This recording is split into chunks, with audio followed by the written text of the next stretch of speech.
अपने बॉडी के अगर हम फिट नहीं करेंगे, प्रोडक्ट लेकर के गांव में टहलने पहुँचे तो दो चार औरतें देखिए, एक आध दो आदमी देखे, कहो ओ देखा अपना खुद मरियल बनी है, एकदम चलने की ताकत नहीं है और सेहत बाट है ना।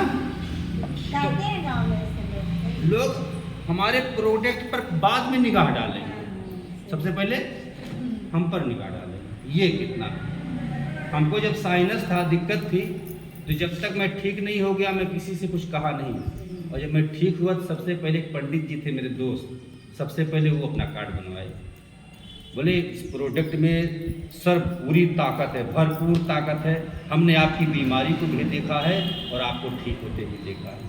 वो हमारी बीमारी क्या थी, जब सांस फूलना शुरू हो जाए तो सारी सारी रात इसे निहुरे रहे, इसे ऐसे ऐसे हाथ रखे, ऐसे सारी रात करते, पूरी रात ऐसे गुजर जाए। एक इंजेक्शन आता है तो फ़ोन करता था तो डॉक्टर लाके इंजेक्शन लगाता था तो राहत मिलती थी। ऐसे 12 साल हमने गुजार दिए। कितने? 12 साल। अब आप सोचें, माँ अलग रो रही है, भाई अलग रो रहा है, घर परिवार बहन अलग रो रही है, इनको बताता था तो बेहिसाब रोती थी कि भैया हमारा कैसे ठीक होगा, बाबू हमारा कैसे ठीक होगा। इन्होंने बताया कि आ जाओ हम तुमको ठीक करते हैं। बताइए प्रोडक्ट खैर बहुत बड़ा एहसान है, एक बतवा मेरे लिए जोरदार तारीफ। मैं अपनी बीमारी को सोचता हूँ और इनको देखता हूँ तो मेरी आंखें भर जाती हैं। मेरे मैडम का आँखी में आंसू आ गया हो जा हालत देखी है, हालत देखी है, हालत देखी मेरा कि मैं किस हाल में था। कोई डॉक्टर ये नहीं कह सकता था कि ये ठीक हो जाएंगे। मेरा एक दोस्त MBBS डॉक्टर है, वो कहता था कि यार मैं तुझे एक दमा की गोली खिलाता हूँ, 40 साल जिस दिन तू हो गया तुझे दमा हो जाएगा। वो कहता था, वो बराबर दवा खिलाता था, कंसेशन रेट से दवा देता था, फिर भी 1200-1500 रुपये हफ्ते की दवा पड़ती थी। और मेरा दोस्त डॉक्टर MBBS डॉक्टर मेरे साथ में पढ़ा है, मेरा बड़ा ख्याल किया। और वो कहता था कोई जड़ी बूटी खा ले यार। जब मैं ठीक हुआ खा करके जब उसके पास गया, और यहाँ मेरे पास आला रखा पीठ पर, तो जब आला रखने के बाद बेहतर आवाज़ उसे सुनाई पड़ी। बोला क्या खाया बे, मेरे कान में बोला क्या खाया।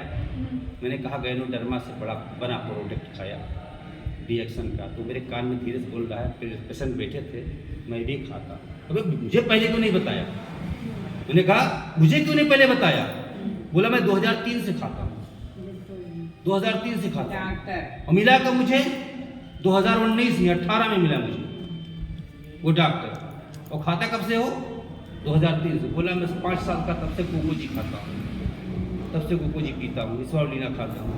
बोला बताया क्यों नहीं मुझे। बोला कि यार बड़ा महंगा पड़ता है इसलिए तुझे नहीं बताया। तब आप सोचें।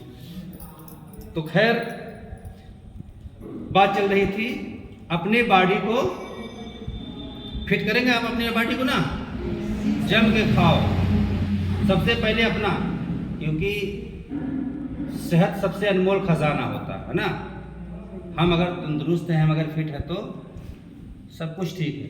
हम अगर ठीक है तो अपने परिवार के लिए हम 12 नहीं 18-20 घंटा मेहनत कर सकते हैं, और हम ठीक नहीं तो 2 घंटा नहीं मेहनत कर पाएंगे।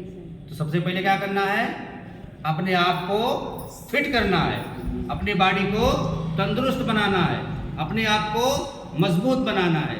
ठीक, APJ अब्दुल कलाम कहते हैं दूसरी बात अपनी बॉडी को फिट बनाओ। तीसरी बात सुन लें, किसी का इंतज़ार मत करो।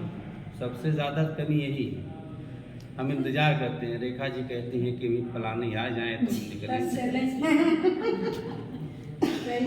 सावित्री जी कह रही कोई साथ, मैडम कह रही कोई किसी का साथ नहीं मिल रहा है। नहीं तो मैडम जी अब तक 2-4 लोगों से मिल ली होते। नहीं, मैं अकेला ही चला था जानिबे मंजिल, मगर लोग आते गए और कारवां बनता गया। अकेले निकलो महफिल बन जाएगी। अकेले निकलने की कोशिश करो। जब आप अकेले निकलने की आदत डाल लोगे ना, तो लोग खुद ब खुद आपके पास आते रहेंगे। कैसे कि मैं अकेला खाता रहा इस प्रोडक्ट, किसी को कुछ नहीं बताता था। लोग मेरी सेहत को देख करके पूछते रहे। एक बिहार का लड़का है, आतिफ खान नाम है उसका, उसकी बहन को एलर्जी हो गई, साइनस। तो उसने कहा कि सर आप कैसे ठीक हुए, तुमने सारी बात बताई। बिल्कुल प्लीज। तो उसने प्रोडक्ट खिलाना शुरू किया अपने बहन को, पहले तो उभार किया तो घबरा गया। मैंने कहा बाबू अंग्रेजी दवा खिलाते रहो, रोकथाम के लिए अंग्रेजी दवा ज़रूरी है, उसके साथ इसको चलाते रहो। तो 1 महीना गुजरा, 2 महीना गुजरा, तो बोला कि मुझे 30% ऐसा लग रहा आराम है। अब की बताया कि मैं RGGL बड़ा डब्बा ला के रख दिया हूँ, नोनी जी ला के रख दिया हूँ, और ट्विन कॉफ़ी ला के रख दिया हूँ। मेरी बहन खाती है, मुझे अब ऐसा लगता है कि 80% 70% मेरी बहन को आ रहा है। अब बताओ, बोला छोटी सी थी 5 साल की, तब से इलाज करवा रहा हूँ इसकी।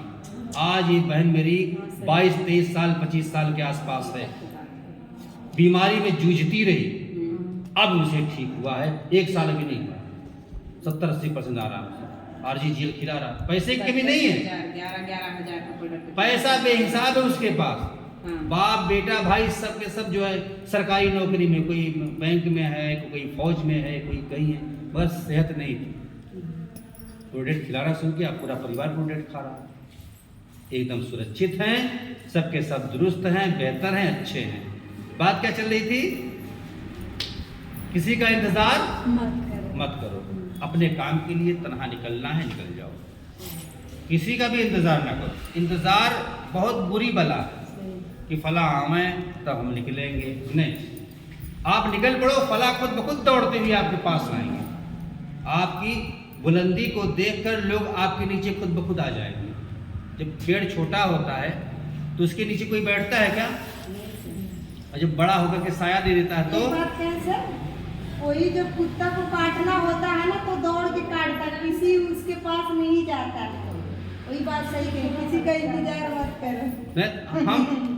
हम बदलते हैं अपनी तकदीर ना, सही। कोशिश करते हैं।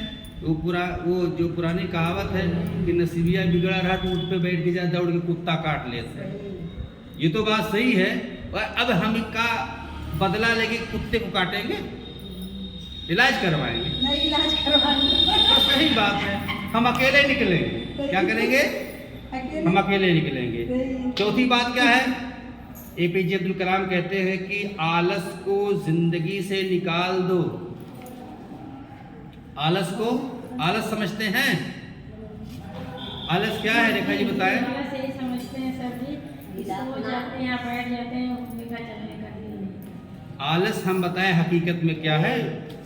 चलो अच्छा आज रहने दो, नहीं बताइए सर। नहीं सर बताएं। मतलब नहीं बोला, बता रहे बतिया, आलस यही है। अच्छा आज रहने दो, कल। सबसे बड़ा आलस यही है, सही है सर। आज की बात कल पे डालना, ये सबसे बड़ा आलस है। अच्छा अब नहीं कर लेंगे, जाए दो, आज बहुत थके हैं, कल देखेंगे। चलो आज हम समोसा ठंडा खाएंगे। हाँ सही मैडम, सब सही होता ये क्या है? सबसे बड़ा आलस है। आलस को, सुस्ती को, काहिली को। काहिल इंसान कहीं कामयाब नहीं होता। दुनिया सुना रहा है मेरे को। काहिल इंसान जो होता है, काहिल कभी कामयाब हुआ है? काहिल इंसान कभी कामयाब नहीं होता। हमें अपने अंदर फुर्ती लानी चाहिए, जो सोचे उस पर फौरन अमल पैरा हो जाए, तब तो फौरन अमल करना शुरू कर दें तो बेहतर होगा। अब 5वीं बात क्या है? खुद को अपने काम में व्यस्त रखें, अपने को अपने काम में व्यस्त रखें, ताकि लोग सोचें कि हाँ बहुत मसरूफ आदमी है। जैसे कभी शिकायत की, किसी ने मैडम जी की फ़ोन नहीं उठाई, बात नहीं की, हो सकता है व्यस्त रही, होता है ना। तो जब आप अपने आप को व्यस्त रखोगे ना, तो आपकी इज्जत अगले की निगाह में खुद ब खुद बढ़ जाएगी। यार बहुत बिजी आदमी है, अब कैसे हम इसको क्या करें? ये ज़रूरत है। एक मरतबा ज़ोरदार ताली बजाएं।